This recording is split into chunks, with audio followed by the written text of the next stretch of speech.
జై తెలంగాణ. అందరికీ నమస్కారం. నీళ్లు నిధులు నియామకాల కోసం తెచ్చుకున్నటువంటి మన తెలంగాణ రాష్ట్రంలో ఇప్పుడు కాంగ్రెస్ ప్రభుత్వం వ్యవహరిస్తున్నటువంటి తీరు చూస్తుంటే ఒక్కొక్కరికి కడుపు తరుకుపోయే పరిస్థితి ఉన్నది.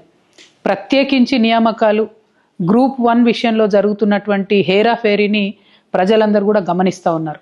నేను కాంగ్రెస్ ప్రభుత్వాన్ని డిమాండ్ చేస్తూ ఉన్నాను, ముందు మీరు ఇచ్చినటువంటి అపాయింట్మెంట్ లెటర్లు క్యాన్సిల్ చేసి రీఎగ్జామినేషన్ పెట్టండి. నిరుద్యోగులతోని మీరు కొట్లాటకు దిగొద్దు. మేము హెచ్చరిక చేస్తూ ఉన్నాం. ప్రిలిమినరీ పరీక్ష దగ్గర నుంచి మొదలు పెడితే మెయిన్స్ పరీక్ష వరకు కూడా అనేకమైనటువంటి తప్పులు మీరు చేశారు. అనేకమైనటువంటి అంశాలలో ల్యాప్సెస్ ఉన్నాయి. అనేకమైన విషయాలలో మీ లాయర్లే కోర్టులలో ప్రభుత్వం తరఫున కాంట్రడిక్టరీ స్టేట్మెంట్స్ ఇచ్చి ఉన్నారు. ఇవన్నీ అంశాలు కూడా గమనంలోకి పెట్టుకోండి. రేపు పొద్దున మీరు డివిజన్ బెంచ్ కూడా వెళ్ళారు.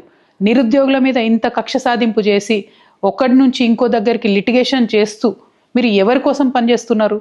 ఈ నిరుద్యోగ యువత భవిష్యత్తుతో మీకు అవసరం లేదా అని చెప్పి నేను రేవంత్ రెడ్డి గారిని ప్రశ్నిస్తూ ఉన్నాను. ప్రధానంగా ఒకటే డిమాండ్.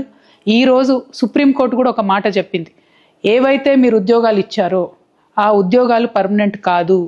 ఆ ఉద్యోగులు ఎప్పుడైనా ఉద్యోగం పోవచ్చు.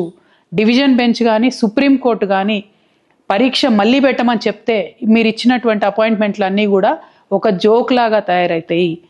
టీఎస్పీఎస్సీ అనేటటువంటిది ఒక రాజ్యాంగబద్ధమైన సంస్థ.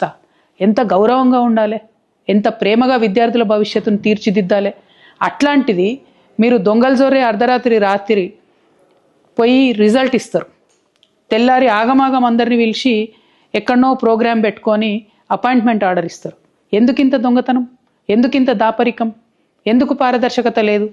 పారదర్శకత ఉండాలనే కదా కోరుకున్నాం. 10-11 ఏళ్ళు జరగలేదు ఎగ్జామ్, ఇప్పుడు జరుగుతున్నది ఎగ్జామ్.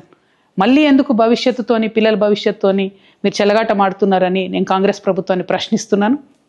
ప్రధానంగా ఒకటి, దీని వెనుక కుట్ర ఉన్నది. ఆ కుట్రలో భాగంగానే మీరు ఏవైతే మెయిన్స్ ఎగ్జామ్ పేపర్స్ ఉన్నాయో వాటిని డిస్పోజ్ చేసే ప్రయత్నం చేస్తున్నట్టుగా తెలిసింది. మేము ప్రభుత్వాన్ని హెచ్చరిక చేస్తూ ఉన్నాం, మీరు కనుక ఇది తేలకుండా డివిజన్ బెంచ్లో కానీ సుప్రీంకోర్టులో కానీ గ్రూప్ 1 విషయం తేలకుండా మెయిన్స్ పేపర్స్ డిస్పోజ్ చేస్తే టీఎస్పీఎస్సీని ఒక్క నిమిషం కూడా నడవనీయకుండా ప్రతిష్టంభన చేస్తాం, ఆక్యుపై చేసుకుంటాం టీఎస్పీఎస్సీ ఆఫీస్ అని చెప్పి నేను ప్రభుత్వాన్ని హెచ్చరిక చేస్తూ ఉన్నాను. ఎందుకంటే ప్రతి అడుగులో కేవలం మీరు పంతంతోని విద్యార్థులను అవమానపరుస్తూ నిరుద్యోగ యువతను అవమానపరుస్తూ ముందుకెళ్తున్నారు తప్పితే సానుభూతితోని మిస్టేక్ అయితే ఒప్పుకొని ముందుకెళ్లే పరిస్థితి లేదు.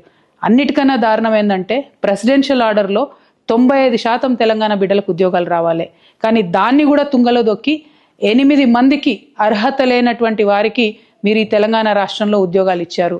దీన్ని ఎట్టి పరిస్థితుల్లో తెలంగాణ బిడ్డలు సహించరని చెప్పి మేము చెప్తూ నిరుద్యోగుల పక్షాన తెలంగాణ జాగృతి నిలబడుతుంది. రేపటి నుంచి 15వ తారీఖు వరకు వరుస పెట్టి వారం రోజుల పాటు నిరుద్యోగులకు అండగా రోజొక తీరు మేము కార్యక్రమాలు టేకప్ చేస్తాం. మీరు ఎగ్జామ్ మొత్తం మళ్ళీ రీకండక్ట్ చేసేంత వరకు కూడా వదిలిపెట్టమని చెప్పి ప్రభుత్వాన్ని హెచ్చరిక చేస్తూ ఉన్నాం.